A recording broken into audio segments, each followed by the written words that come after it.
Yes, welcome back to Football Heritage TV. Good morning, good afternoon, good evening, whoever you are, wherever you are, you're more than welcome. And this is another in the series of the season so far. We're joined by West Ham royalty. It's Lawless. And I'm sure he's got a lot to say. How you doing, mate? Are you well? You good?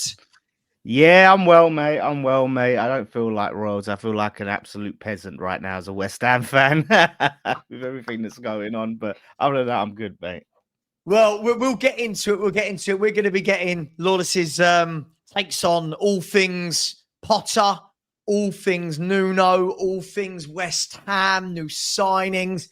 We'll get his take on Tottenham as well, because obviously we need to get a little bit of Tottenham in there. And we'll get his predictions for the title and for the top four as well. I mean, look, let's start as we mean to go on. And by the way, anyone watching this back, smash the like button and please subscribe to Lawless channel as well. I will stick the link into the bio of the show. So please get over there and support all the creators that give up their time. When I invited people on to do this, it was like, okay, cool. Liverpool, I know what I'm going to say, and City and Chelsea. With West Ham, so much has happened in such a short space of time. Yeah. I just don't know where to begin. And I guess I want to go back as far as Moyes. I think it was Moyes that left before Potter, right? If I'm not wrong, was it? We had Lopetegui in between, which is a time to forget. Sorry, I don't know why I'm saying Moyes. Lopetegui. Yeah. Moyes has gone. Lopetegui comes in. Then Potter. Now Nuno. Take me back to when Moyes was sacked or left as manager. And a lot of the time we were all hearing, well, the West Ham fans want better football and Moyes is a bit of a dinosaur. What's happened since then? I mean, there's a lot to say, but what's gone on at West Ham? It's mad to think about because you say Moyes, and I get why you say Moyes because, I mean, it's only just over a year, a little over a year since Moyes left. Wow. And we're on our third manager since Moyes. Wow. That it's actually insane when you think about it. So yeah, Moyes' last season, as you may remember, we were losing 6-0 to Arsenal, like 5-0 Chelsea, 5-2 to Palace, 5-0 Fulham. Like we were conceding goals at an alarming rate whilst playing, really defensive football. Yeah. And I just think to the point in my mind, that's just unacceptable. Like you cannot be playing that sort of football and getting battered. So yeah, it came to a time where, look, he didn't want to be a head coach. The club got Steidton in. He didn't want to be a head coach. They offered him a contract. Then they took it away. Then they gave him this new head coach contract and he didn't want it. So they parted ways, right? Which we was sort of like, okay, fresh start. Okay. Here we go. New manager, optimism. Yeah. And then they appoint Julian Lopetegui, and everyone's like, what? Like, wait a minute. Like, and it was just no one was asking for this guy, but he was available, he was free. And they've brought him in, and I'm just like, I was really underwhelmed, but I'm like, I'm gonna get behind him and give him a go. And he comes in. And each week, like it's mad, like the way the team's changing each week. Initially, you're like, okay, he's figuring it out. Oh, look at all the subs he's making. Moyes never makes subs. Now he's making 4 changes at half time. This is amazing. And then weeks go by, and it's like, well, he's still making all these changes. He's still changing up the team. Months have gone by. Does he not know his best team? What is going on? And we're still conceding a massive amount of goals. And the football's not necessarily gotten any better because under Moyes, it's not like Moyes in his early days was counter-attacking football, right? Which I didn't mind that. Like we had Lingard, all of that stuff, hitting teams on the counter, brilliant. In the later years, it became this. He tried to progress. He realized that counter-attacking football has a short shelf life because teams stop sitting back, stop disrespecting you, and they start respecting you more, right? And they go, okay, you have the ball then. And then you're like, shit, what do we do with it? So he's like, we've got to progress to a more possession-based football. And he struggled, and we was passing it sideways, backwards. Lopetegui came in, and it was still the same painful sideways, backwards, whilst getting battered. So he had to go, and then Potter come in, and you felt, Potter, You know, is this we gonna get this Brighton Potter that we all heard about, the Brighton model and Ostersons and Swansea? You know, is he gonna? And he come in, and like the first half of the first game we played under Potter against Villa was unbelievable. Like the way we were pressing high up the pitch, we were hunting in packs. Somerville and Kudus doubling up on players, working well together. Somerville gets injured, Fulkrug gets injured, and he had a very good game. And then it's painful, except the big games. Arsenal away performed brilliant. Old Trafford away performed brilliant. Anfield away, brilliant. But most of it was just dire. And we thought, give him a pre-season, give him his players, and let's see what happens then. Then he can start to cook under Potter. And we give him all of that, and we got worse. We got worse under Potter. And he's so uninspiring. He really is just a dour, just passionless person. And the stuff I've seen him do, mate, I've lost so much respect for him as a manager. I think he is an absolute fraud. I really do.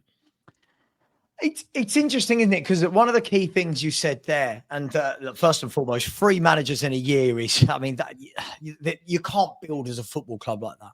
But one of the key things you said there was, I always gave Potter the benefit of the doubt. And what I mean by that is not so much with you lot, but it was more when he went to Chelsea, I feel it was really difficult because he took over at a really bad time. They were a mess, new ownership. It was just a mess. And I was like, no, that's not the Potter we know and love. The Potter we know and love is from Brighton. And look how good Brighton were. And he's a great coach and he's a man-to-man manager. And even then, last season, I was like, right, he needs a summer. He needs a summer. And you've come out and looked really, really poor. So just on the man management, right? And I just feel like that's a myth now. Because I always thought that, he's a great man manager. Like I always thought, Karen Brady went on TalkSport and said what a great man manager he was. He fell out with so many players in such a short space of time. He just ostracized them. Emerson, who was our best player in the Conference League final, he didn't let him train with the team, sent him home from the international tour. And we didn't see him for weeks and weeks. And then he finally shipped him off. Alvarez, who is a really solid like defensive midfielder. Well, he played for Ajax. Completely ostracized him out the team. Loaned him to Galatasaray. And then we had long term play like Sufal and all these other players. Just Sufal wanted to take a pay cut to stay. Not interested. And that's the problem. It seemed to be that. Like these players, instead of finding a way to work with them, bridge the gap, it would be like they question him. Anything, you're out. So this man management thing, I think he's been proven to not be that, unless your name's James Ward-Prowse, and then he's a great man manager. Okay, so let's fast forward then. So you make your signings, you've sold a few players. We'll talk about Kudus a bit later, but you've made some signings, you've got rid of them, and then you start this season, if I'm not wrong, with 4 defeats from 5. If I'm not wrong. Yeah. The right time to go? Did he deserve any more time, or was this at the stage of this guy's taking us down if we keep him? Yeah, I honestly think that he would have taken us down for sure. I just think he just come across as weak, and he seems like a manager that is you kind of want when everything's in place. You've got a good structure. Things are going well, then maybe you bring him in and then he's good. But when the times are tough, he just doesn't seem like the man to dig you out of it. Even Brighton, towards the end of his tenure at Brighton, he went through a large spell of not being able to win games. He came out and had a pop at the fans, seemed quite rattled. We see it in Chelsea when the times were tough there. He seemed very rattled. And he was doing it for us. He's popping off at the journalists and getting very cagey, really early on. And he's just not a guy you want when you're in the trenches. And I think it was right to get rid of him. He's honestly really come across as just a terrible manager. And the decisions he makes don't help. I always say this, like, if you're putting out a team that people can get behind and say, do you know what? That's the team I would have picked. So I'm not saying fans know any better than managers or anything like that. But if a manager's putting a team out, say he puts a team out that we think is crap, but it's winning, you can hold your hands up. But if you're putting a team out that fans think, why is he playing him? And it's losing, then fans are feeling vindicated. And then you're adding pressure on yourself. If he put out a team you know, and you think that's the best possible team he can put out, but it's losing. You feel a bit more sympathy for him because he's working with the best that he's got, and it's not enough. Is it He needs almost more. like those managers are going? It's almost like they're doubling down on what's not working and saying, "I don't care what the fans want. This is what I think, and even if we lose, I'm gonna kind of die on that hill." Is it that kind of thing? And that's it. And it's a fast track to dying on that hill. It's a fast track to getting out of there because you're being stubborn for no reason. You know, I alluded to Ward-Prowse, and that was a massive bone of contention with Potter. The insistence that James Ward-Prowse who start every single game and play 90+ minutes, right? That because we all see it. Like he played Souček, James Ward-Prowse and Rodriguez in the midfield. I remember saying this was in pre-season. That midfield can never play together again. That's the slowest midfield I've ever seen.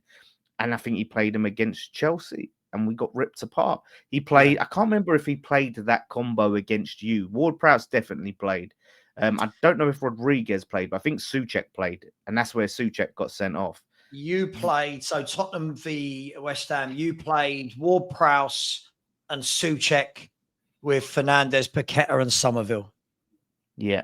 There you go. Yeah, so that Souček will like I said, slow midfield. Yeah, an incredibly slow midfield, and we've got young Freddie Potts, right? Who Potter played nearly every game in pre-season, and we was all impressed with and thought, you know what, he can come good, he can do something, and he just didn't give him a second look in the season. Pre-season versus managers get brave in pre-season, don't they? Yeah. They kind of dangle that carrot, tease the fans with one of their own. But look, let me bring you forward then. So the interesting thing for me is the rumors were happening before Potter was sacked that, hey, look, Nuno's gone. Nuno's a good coach who's had good stints at Forest. He had good spell at Wolves. Didn't really get given a lot of time at Spurs. But a lot of the talk I was seeing was, is this another pragmatic manager that whether or not the West Ham fans are going to enjoy his football? So what was your first thoughts when you saw it was Nuno and you knew it was evident that he was going to become manager? Were you, this is what we need right now? Or were you like, oh no, another very pragmatic guy we might as well have gone back to Moyes type thing, you know? Yeah, definitely initially the latter, right? Because I started to think, you know, is that really what we need in terms of the atmosphere at the stadium is the worst it's ever been, right? It's completely painful, and it's far from a fortress, and a lot of that is because of the stadium. But you know, you have a manager that comes there and can play maybe a style of football that is going to lift the crowd, and it needs a lot of work to lift that crowd. You think, you know, that's the spark we need. And I looked at Nuno, I thought, is this the spark the fan base needs? Because it's really, there's just so much apathy in the fan base right now. And I don't know if that style of football is what we need to get it out of there. But then I came round to, you know, the former of this is kind of where we are, really and truly. You know, and like a Nuno kind of is situation.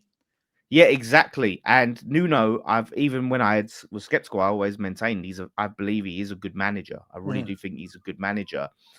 So if we can get that period, like we got under Moyes, that 3-year period, 2 to 3 years of being good, and then plan for the replacement and replace on a high instead of letting it all crash and burn like we did under Moyes, then we've got something. The football under Moyes, we were all happy to put up with while we were successful.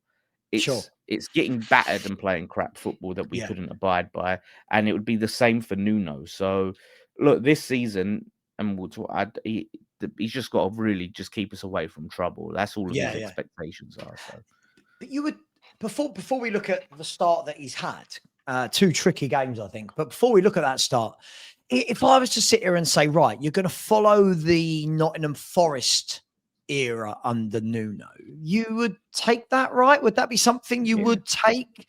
You know, no one was watching Forest and going, oh, can't wait to watch Forest play.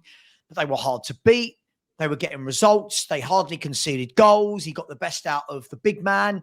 up top with the two wide men flanking. And I've already seen from your first two games that he's trying to adopt that with Fulkrug and Somerville and Bowen. So you would take that if offered to you, would you? That tenure he had at Forest? Yeah, of course, of course. I mean, it would have been better had you mixed up them results a bit more. By that, I mean, they had a very, very good first half of the season and then sort of fell off a cliff in the second half, right? So some of them, they're just thinking, wow, we were second for so long and we bottled that. Whereas if you mix some of them results around, so they was always in and around the Europe, it looks better and it probably feels better. For them to go such a long period of time with not really picking up wins, it's painful. But as an overall, yeah, you definitely take that, and seventh Conference League. What ended up being Europa League football. He did a good job, and I think the key thing for me, and we could talk Forest later on, but the key thing for me was that he made them a team, and I feel like this is getting. I don't know what you think, mate, but there's so many managers now for me that come in and they want to reinvent the wheel. Everyone wants to be this new age, everyone's inverting and, centre backs that don't worry if they can defend because they're brilliant at bringing the ball out. And this fullback can't defend, but he inverts and he gets assists. I feel like Nuno is a bit Moyes-like. He's a bit, I'll put Thomas Frank in there from my boys. They're just old school managers that set a team up right, get players in their right positions, be hard to beat. And I think that's a dying art in football management at the moment. Yeah, no, definitely. I think, the whole, Pep Light thing, I think is played out. And I think a lot of teams is realizing, well, we haven't got Pep's players. So let's stop trying to play Pep ball. And like with Nuno up on that, by the way, as well, right? Like you've got, I think people forget that Pep, from about the age of whatever he joined La Masia at Barcelona, that's what he's known. He's known tiki-taka, keep the ball. And all these managers that keep trying to implement that, if it's not natural, you can see it, right? And it's boring to watch. Like if you watch a team like Man City, some good players that can ping the ball round at will with ease. Yeah, it can be great to watch. You love to see a team pass, goal. Like, because it's just quick and decisive. Whereas other teams I'm seeing do it, including our own under Moyes, under Lopetegui, it was slow and just ponderous possession football. Pass sideways, pass it backwards, look around, pass it sideways. That's what I've seen for the past few years, and it was just like Timu Pep ball, and it was just awful. And I've seen it so many other teams, and it's just like, can we get back to the point, 15, 20 whatever years ago, where we were trying to get the football up the other end of the pitch as quick as possible. That's what I miss. When games were get it away from your own goal. Get it away from your own goal. Yeah. That's because I went back and I watched the game from the 2000s. I've got an old DVD of collection of West Ham games, and it was us and Chelsea, and it would be the team would get the ball, bomb forward, pass it forward, pass forward, try and get to the, and then Chelsea come back, they get the ball, bam, pass forward, and it's just end to end, just trying to get that ball as quick as possible, and it's so much more entertaining to watch, and I do miss that, and I think so I don't mind in terms of route one or counter, as long as it just means we're trying to get the ball up there and we're not just slowly passing it around. And I think with Nuno, he is definitely more pragmatic manager, but I think he has a little bit more of a tactical approach than, say, a David Moyes. And I could definitely start to see it in the Everton game. He started and said, right, we're going to start the game, compact and deep. And then what we're going to do is start to open up. Obviously, that we got undone by terrible Mavropanos defending, but then a goal down, we start to move forward. We get the equalizer. He could have gone, let's go back to plan A and go compact. But he's like, no, we're going to go for the win. As the win looks like it's getting a little bit out of sight, the top clock's ticking. Let's get the point. Go back to how we started the game. So there was like phases to it. And he seems more proactive. And personality-wise, I can get behind him. Like I couldn't get behind Potter. Do you know what I mean? It sounds really superficial. And we people, you know, a lot of time make light of the passion element. Oh, he's a passion merchant, but it's you want to see that. You know, as fans, you have to. I think you have to identify with your manager. There are managers that we've had, like, you know, people say like Jose Mourinho, for example, at Spurs. I love Jose Mourinho because of that, because he makes me want to listen to him. He makes me think, yeah, this is my guy. Whereas Conte, who's a bloody good coach, I just couldn't warm to him in the same way. Yeah. You know, I didn't warm to Ange. I really warm to Thomas Frank, because when he talks, you feel like this is a guy who's giving you the insight into football that you need. But look, I want to bring it to you get to your first two games. Obviously, Everton away, tough. Brand new stadium for Everton. Your old manager, Moisey, who's made them, let's be fair, Everton are very different now than they were before he joined them. And then Arsenal away. I mean, who's really going to take points from the Emirates? So, yeah. Listen, 2 games, 1 draw, 1 defeat, no wins. How long till the pressure goes on him? I know it sounds ridiculous, but you know what football fans are like in 2025. Yeah. Like, where are the wins coming from? What have you got coming up, and how have those first 2 games been? Well, the first 2 games, like I said, Everton, I think everyone was happy, very impressed. Yep. I was at the Emirates, and it was a pretty depressing affair, because it weren't so much that we lost. It was just like, I get it. He went in and said, you know what, let's just try and get a 0-0. Like, where we are as a team, as a club, I'm not going to try and overcommit players and then just lose 4-5-0 and us be demoralized. You know, so we never really offered anything. And then we've lost 2-0. So that was pretty depressing. But we're really looking at the next 2 games, which I believe we've got Brentford away. Brentford at home, sorry, which is a boycott. Is our first game. And then Leeds away. Yeah, then Leeds away. So we're really looking for minimum 4 from those. Like, he has to start picking. You've got to get your... That's no disrespect to them. I actually think Keith Andrews will do a nice job there. But if you're looking at home games, surely that's where you go, yeah, that's got to be 3, isn't it? It's got to be. Yeah. That's massive. Now, if we don't get the win, there's going to be narratives around it. People are going to blame the boycott and say, well, it's because fans boycott, which is hilarious, because when we were doing well under Moyes in lockdown, it was because the fans weren't there. That was the narrative. And if we lose this game, it will be because the fans weren't there, which will be funny. But yeah, and then you got Leeds. So I do think there's an element of patience with Nuno. I think he also benefits from the fact of that we are protesting, and a lot of our attention is on the ownership. So that's gonna help him. And I don't think we have the energy for another manager out thing. Like, to me, I said this the other day, and look, fans, I may change it, but right now I feel like even if we go down, I'll just stick with Nuno. Like, I cannot be bothered for this another manager after we've had another manager. Yeah. Well, look, I'm looking at your games here, and 3 of the next 4 are at the Olympic Stadium, right?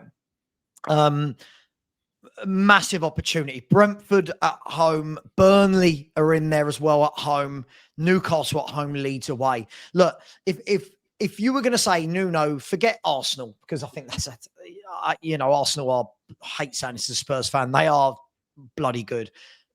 If I was to say to you, right, you've got Leeds United, Brentford, and Burnley in 3 of your next 4, you've got to be looking at 6, 7 point. Haven't you've got to, just to start moving away from the bottom there. And look, if we look at the Premier League team, sorry, I know you probably don't want to, so apologies. Now you know what it was like being a Spurs fan last season. I'm used to looking down the bottom here. Look, I would say that the one good thing here is look how close it is, right? Look at like there's your Forest are doing poorly. Brentford do you know what the ironic thing is, Savva? That one win you see there came against Nuno. That's the irony. You can't write it. No. But look, Brentford, Forest, Burnley, all the teams above you, Leeds, Fulham, none of them are, oh my God, we need 3 wins to catch up with them. You know, this is you've got a really good chance in this next 3 or 4 games to to really get back in and amongst that pack in the 13th, 14th spot, because after that, you've got Bournemouth away and then you've got Liverpool. So these next 4 games are huge, right? For your season. Huge. Absolutely massive. And look, you would think, oh, we got a few home games in there, so it is a bonus. But as I said earlier, our home form has been shocking, absolutely shocking. So that does concern me. We have won 2 games at the London Stadium in 2025. Like, wow, that is how bad it is. So that is something that Nuno's going to have to work on and turn around and try to make our home form a lot better. So it doesn't give me confidence. Oh, we got Brentford at home. We've got this team at home, because it's like playing at a neutral ground at that stadium. It's that bad. So, yeah, like you said, the points have to do start most of the fans feel that way, Lawless? Like, I was always someone that I feel like when you left West Ham, I feel like, when you left whatever you want to call it, Upton Park, the bowling, whatever you want to call it, I loved West Ham's ground. Like, not as a Spurs fan, it was like, oh God, I hate going to West Ham. But as an old school football fan, you're like, yeah, it's a proper football stadium. Has it been like that since you've moved? Is it like, hang on, this isn't our stadium? Is there an identity? Is it? How do the fans feel? Yeah, no, it's exactly that. It's just a lack of identity. It doesn't feel like West Ham. It doesn't feel like our home. Yeah. And you go to so many different grounds around the country, and it feels like that club's home now. The Emirates. I went there the other day before the game. I did a video with Potts, and I was saying that, look, I don't like the Emirates as it's another soulless corporate ground. But make no mistake, you go in there, it feels like Arsenal's home. This is Arsenal, right? You every other club, you go into the London Stadium, white seats everywhere. You've got London Stadium branding and all of that LLDC stuff, and it just feels like a neutral venue. And that's how clubs go. And this is the thing. Fans hated going to Upton Park because it's just like, oh, it's going to be horrible. It's going to be nasty. And teams and players felt that way coming. Yeah. Everyone loves coming. Fans don't so much love coming to Upton Park because the away end is crap. But you're going to feel like, yeah, we've got a really good chance of getting something today. Like, this is going to be a bit of a cake. Whereas in Upton Park, it's going to be, oh, this is going to be a slog. And I've had fans say to me, like, well, we didn't win loads of games at Upton Park. We weren't, and I said, look how many games in the London Stadium area that we've lost by 4 or more goals compared to our entire history at Upton Park. And I think London Stadium overtakes it. Like, we have lost so many games. Anyone with a new stadium, like, I'll be honest, to a degree, I feel like that at the Spurs stadium. It's so many people message me and go, "Oh, just been to your stadium. How lovely is it?" I don't want to hear how nice my stadium is. I want people to say, "Cool, that was a cauldron." Do you know what I mean? Like, for years, United had it, didn't they? And anyone that's been to Man United, on the outside, that it all looks lovely. When you actually go into the forecourt area of Man United, it was always a bit like just concrete, wasn't it? It's ropey. And but these new grounds now, like our ground is oh my God, it's NFL. Yeah, but Spurs. What about Tottenham? We're anyway, look, I want to show you. I want to show you. This was your 11 in the last game. Now, sorry, I know you already know this, and I'm just going to ask you a few questions surrounding this. So, if I'm not wrong, and your goalkeeper there is Areola, this was the 11 that you started with. Is this your best 11 in your opinion, Dan? I can alter the formation. I'm guessing you don't actually play 4-1-4-1. I'm guessing it's probably a bit more of a 2-man midfield. But is this the best 11 that you've got? What's the best formation? And we can tinker about with it. Yeah, I mean, you'd probably have Fernandez in there with Magassa for a start. And yeah, it's tricky. I think this is as close as it gets now. Magassa's young. He's only starting to get game time. So, and Freddie Potts hasn't really got a lot of time. So the midfield is still fresh and new. So yeah, I'd probably just stick with that for now. The striking situation, the consensus is that Fulkrug needs to be dropped. and you'd sort of look at when fit, Callum Wilson is probably a better Premier League striker. Fulcrew's got some pedigree in Europe and things, but when it comes to the Premier League, I think Wilson over him. And for some reason, Nuno, it's only 2 games, but he hasn't given Wilson a single minute. And there was a feeling in that Everton game he should have come off the bench for Fulcrew. So we're waiting to see what happens there. But yeah, that's probably it. Kyle Walker-Peters, it's really tough. He got dropped, but I think he's been one of our standout players. But probably Wan-Bissaka on the balance of things. Yeah, I would say this is pretty much it. Todibo, he's a very big talent. He's a very big talent. I think he's got an attitude problem. I think he's lazy, and that's why you don't see him in there right now. Right. And the less said about Hermansen, the better, honestly. What a sign. Yeah, I mean, that was something I was going to ask you about. This is the guy that you got from Leicester City, right? I'll be honest. Let me take you back to your transfer window, because when I looked at it, and I don't want to, you know, I don't really like doing this whole gutted your arrival type thing. I don't really like. I just like having a football conversation.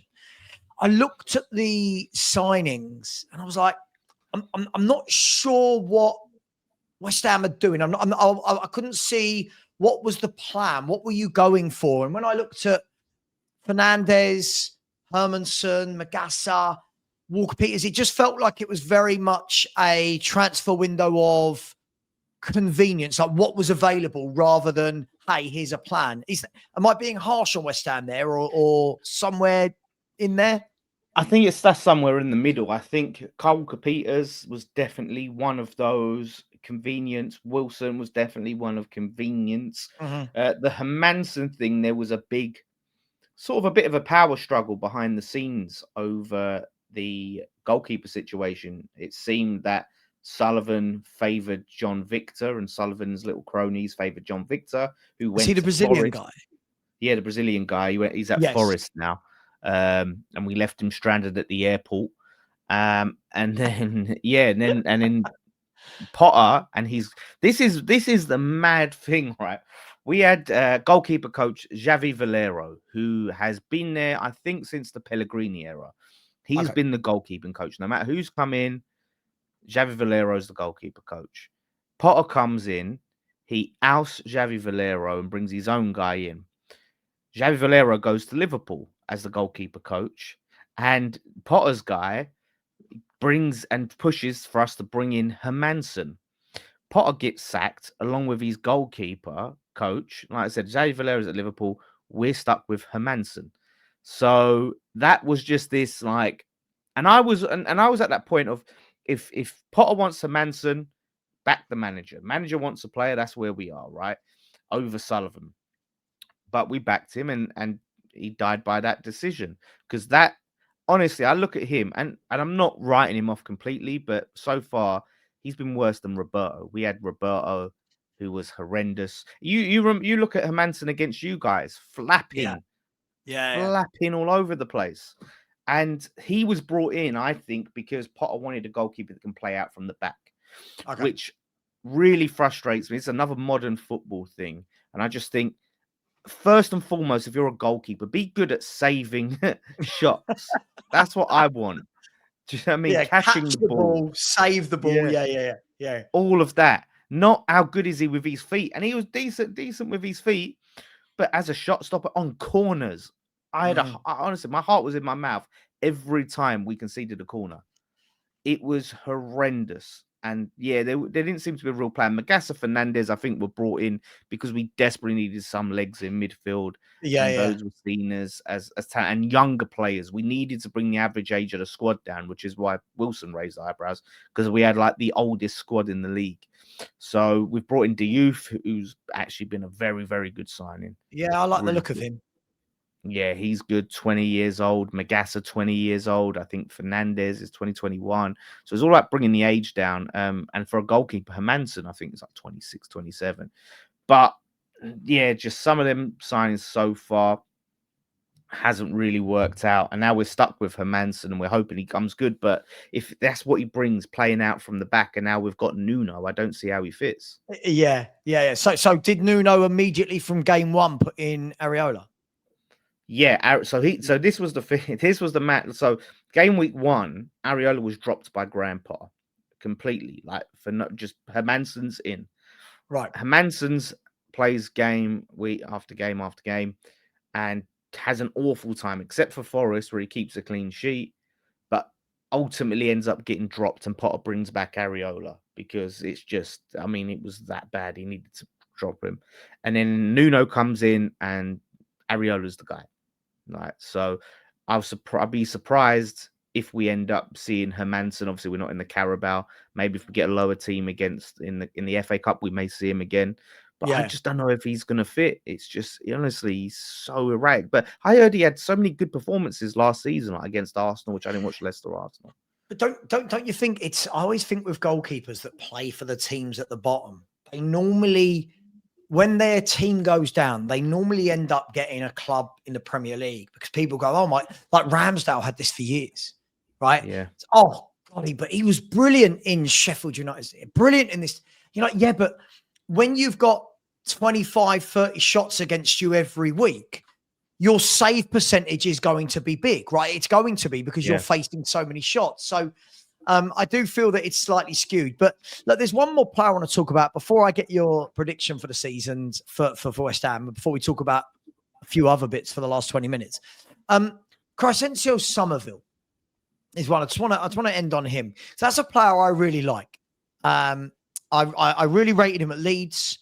I was gutted. I thought I really wanted him to join Tottenham. Instead, we bought Wilson Odobert. But looks like Nuno's gone straight in with him.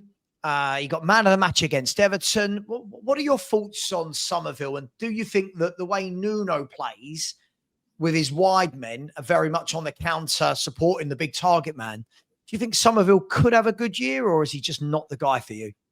No, listen, I very, very highly rate Somerville. I rated it. I was happy when we signed him, but when I saw the first few performances under Lopetegui, I was like, wow, he was our best player every time he played under Lopetegui.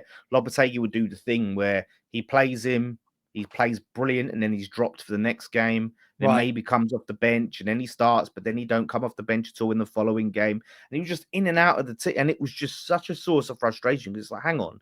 This guy is our best player anytime he plays, and you're not playing him consistently. So that frustrated me. Then Potter comes in, and it was just a force in that first half against Villa under Potter. Then he gets injured, and I'm thinking, wow, like he could be so key to what Potter wants to do. And then a lot of the time, I gave Potter, let off because I'm thinking, well, once he gets his players in, and he gets Somerville back. Imagine if we can play like that every week. And then he comes back and nothing really changes. But yeah, under Nuno, he's going to be perfect. He's the perfect fit for what Nuno wants to do. He's like a kind of what Hudson-Odoi and Elanga were doing last year for Forest, right? 100%. He's going to be in that Elanga role. But his pace, like against Forest, and Nuno would have had a good look at him there. He come on, he was unbelievable. Won the penalty, and then Everton, everything was going at that left hand side. Diouf, Somerville, completely. So he is going to be so crucial, and it's so key that he stays fit. And Wolfie did tell me that Nuno doesn't get a lot of injuries, which is good. So touch wood. So yeah, I've got very high hopes for Somerville, and I think he's going to be at the heart of everything that we're trying to do going forward. His pace, his ability on the ball, he's just going to cause teams problems. So yeah, honestly, he's probably the player I've been most excited about for a while, and couldn't wait for him to come back.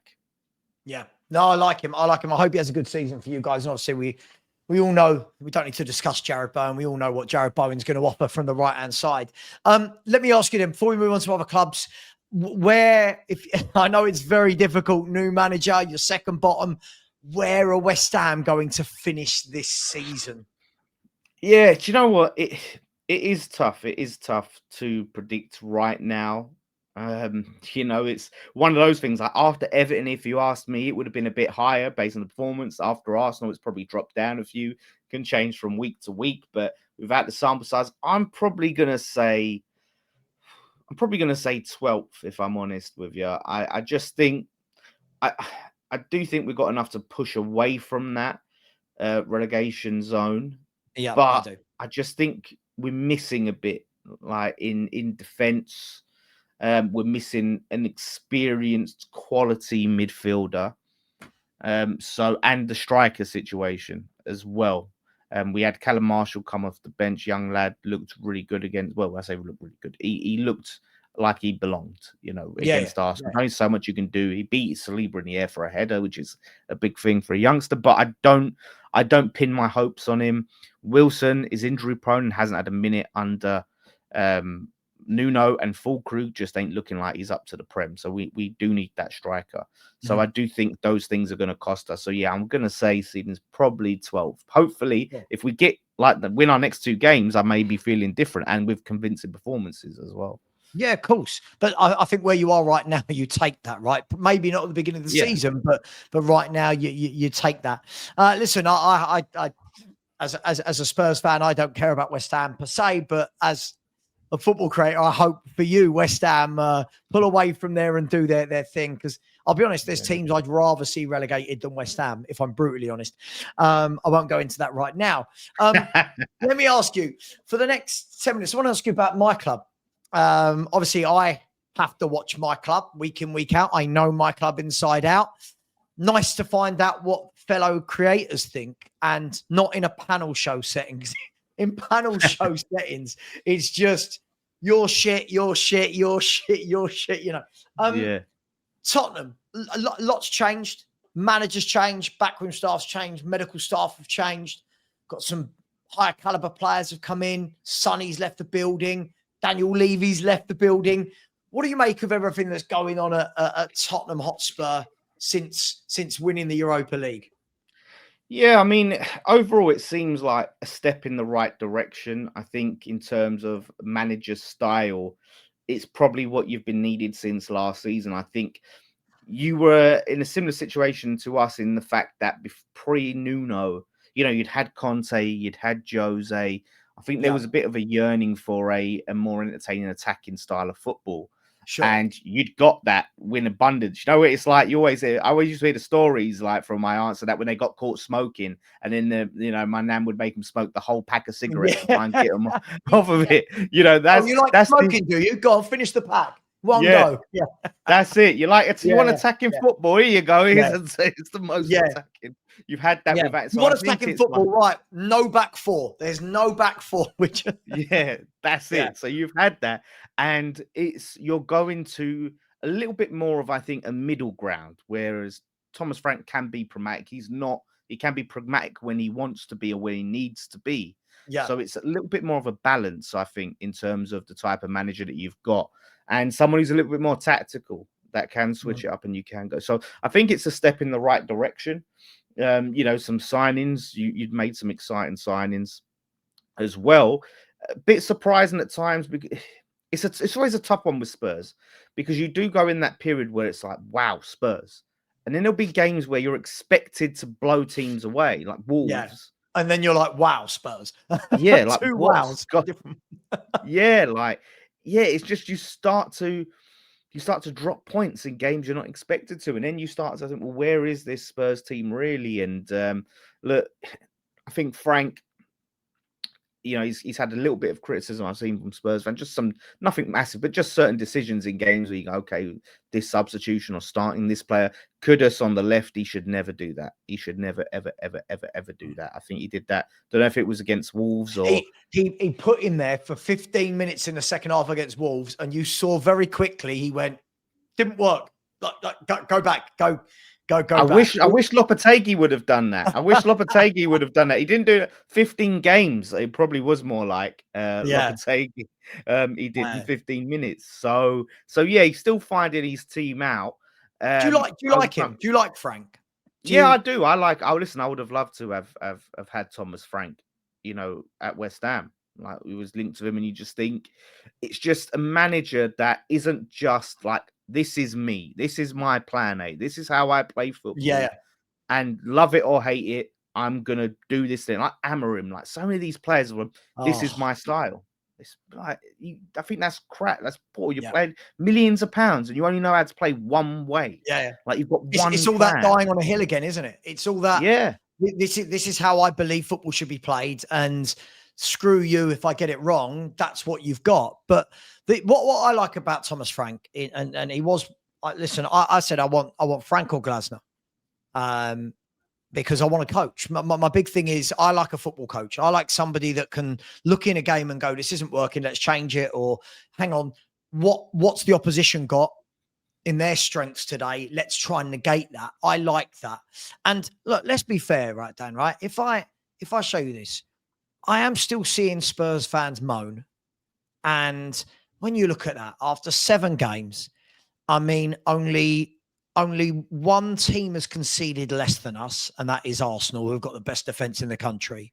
And only 2 teams have scored more than us, and that's Man City, who have got Erling Haaland, and Arsenal, who are top of the table last season. 17th perspective, like, to do that, because you look at it and you think, okay, Spurs car crash, and everyone can see your team was probably better than the position on paper, right? The players that you had, sure, much better than 17th. But you think, okay, for a coach manager to come in and take the team from 17th and trying to, you think there's going to be a bit of a process there, and it may not tick straight. I hate to use the word process. Arsenal fans have ruined the word process, but there's going to be a bit of time. Process, phase. Yeah, Exactly. But you think it might take a little time to sort of fix those issues from last season, but he's done it fairly quickly. And to expect, like I said, to expect more than that, I think is a bit, more than he's given, I think is a bit unrealistic. You do look and think, yes, Wolves, you should be blowing Wolves away, but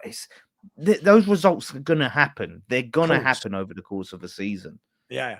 Well, let's talk, while we're on the Spurs subject, let's talk about Kudus, because this was a really interesting one for me. I was gutted when you guys signed him years back from Ajax. I remember watching him and thinking, I like everything about you as a winger. Not only are you tricky, not only are you quick, but you're strong and you win your duels. And were you surprised that he left? And B, if you weren't, were you surprised that he was sold to Tottenham? So I wasn't surprised he'd left. There was a lot of reports that he was a little bit of someone that was sort of causing unrest in the dressing room, bit of a few issues, sort of attitude-wise. He fell out massively with Lopetegui, really badly. He had that game where he got the red card against you lot. There was talks of busts up in the dressing room, and he just, performance-wise, he was not at the races. And I think like fans were sort of just at the thing of, do you know what? Like, we get a good amount of money. We was all happy to see him go, because he only showed us really half a season, just over half a season under Moyes. Where he got to play on the right wing, actually. And they were playing this free role. Like, Paqueta was on the left, Bowen's up top, and I hate Bowen up the top, but it worked here.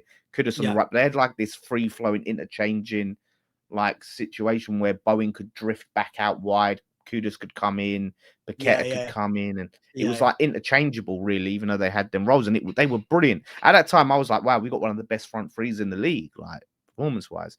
And it got to the point where Sullivan seemed to start to be sort of touting him out, right? Desperate to sell him. And like the Spurs links are happening, and we're like, I'm like, really? And then I'm hearing about Spurs tax, and it's like, okay, if they pay a Spurs tax, if they're paying like 90+ million, whatever this Spurs tax is going to be, and then we go and give you a Spurs discount. I'm like, and that's what surprised. I'm like, what? How did the Spurs tax turn into a Spurs discount? How have we gone from we're going to overcharge him? Because his release clause was 85 mil, right? Yeah. And you think, okay, well, a tax would suggest, well, you're going to have to pay more than that. But you've paid like 30 million.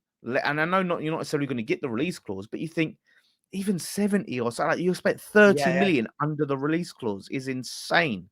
Mate, it was mad from our end, because when we heard we were interested, first and foremost, I think most fans were like, well, West Ham aren't going to sell to us. And if they do, it's going to be, as you said, there's going to be the Spurs tax on top of it.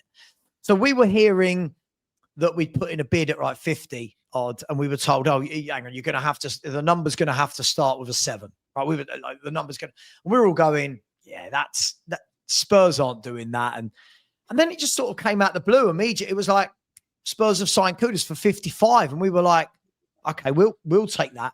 Obviously, lots of West Ham fans, I'm seeing them saying what you said there about, is there an attitude? Does he work hard? All this kind of stuff. Mate, he's been a revelation for us. He's been our best player. He's assisting for fun. He's just got his first goal. He's running fullbacks ragged. He's won the most duels in the Premier League. He's got the most assists in the Premier League. Does that frustrate you when you see him doing this? As a fan of the club he's just left, does it frustrate you and you think, well, hang on, why weren't you doing that for us? Or is it just now that he's new manager, new setup, that type of thing? Well, this is it, isn't it? I mean, for me, I have to see if he's doing that over, because he did do that for us off the bat, like, you know, under Moyes for like the first probably 7 months or so. Yeah. And then teams started to figure him out a little bit, started to double up on him, and which he found really frustrating. He really struggled when teams just started sometimes putting 2 to 3 players on him. He couldn't really affect. He's already getting that at Spurs. He's already getting that. Yeah. It really found it difficult to affect games. Yeah.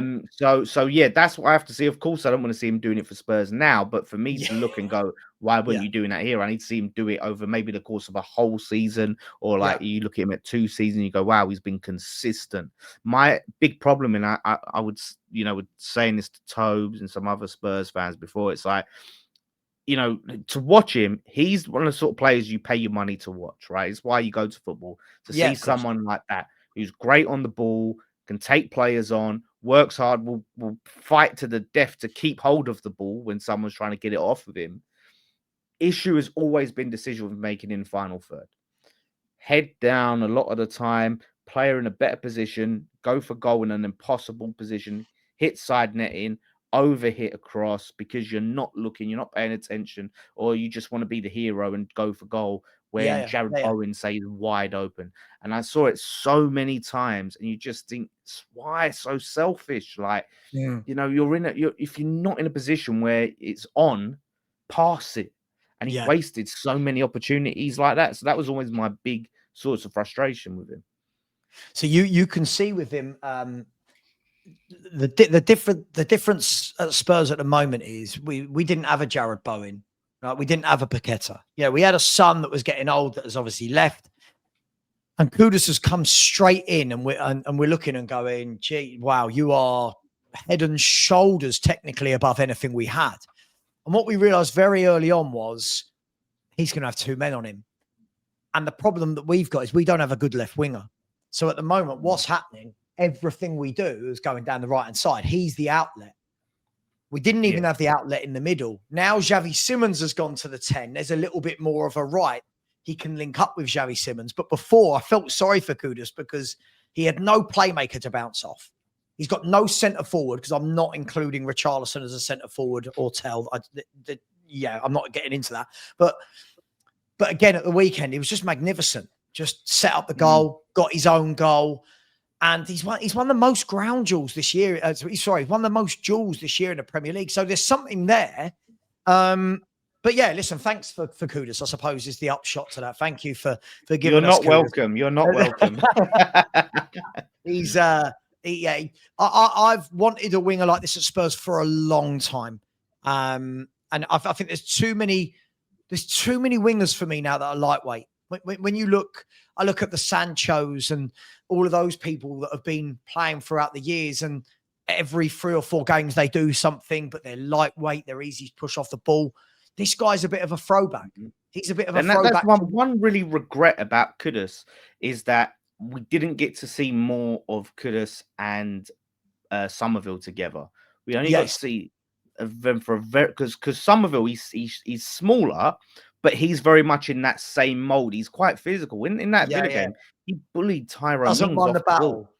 Yeah, and so Somerville was, I think, if I'm right, they'd sort of switched, like, whereas I think Somerville was actually on the right and Kudus might have been in the 10, but they was very much working together and teaming up, and you had 2 physical wingers on the team, and I would love to have seen them, like Somerville's on the left and then Kudus on the right. That would have been, I think, a really big, and that would have definitely, I think, given Potter more time because we would have won more games than in the season stronger, and we could have maybe given him a little bit more time, but weren't to be. No, I hear you. I mean, I'll be honest. I really want to see Semenyo on our left and Kudus on the right. I feel that then we'd start to really push forward as a club and be a club that teams are worried about playing. Also, I cheekily want Ivan Toney to come back and go up front. But hey, one step at a time.